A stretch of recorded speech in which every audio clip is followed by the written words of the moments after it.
Kia has revealed a new small sedan that looks like a replacement for the subcompact Rio. But because of its name, K3, we think that it might also be replacing the compact Forte, which is currently sold in Korea under the K3 nameplate. While we don't yet have confirmation that this model is coming to the United States, we do note that the new K3 will be built in Mexico at the same plant that currently builds the Rio and Forte. Kia has also already filed a trademark for the K3 name in the United States. This name change would align this new entry-level model with the nomenclature for the larger K5 midsize sedan.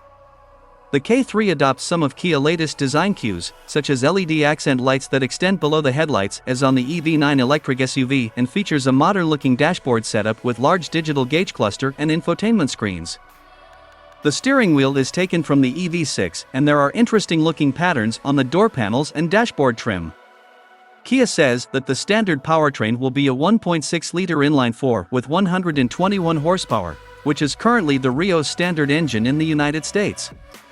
The GT line model will have a 150 horsepower 2.0-liter inline-4, and a 1.4-liter engine will be offered in certain markets.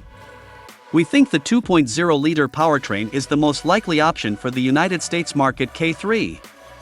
There's no word on United States specific timing, but we think we will hear more about the K3 soon. Kia says that it will go on sale in some markets in the fourth quarter of this year, which suggests that it could arrive in the United States as soon as the 2025 model year. Stay tuned to Auto RBX for all the latest, and let us know your thoughts in the comments, and don't forget to subscribe to the channel.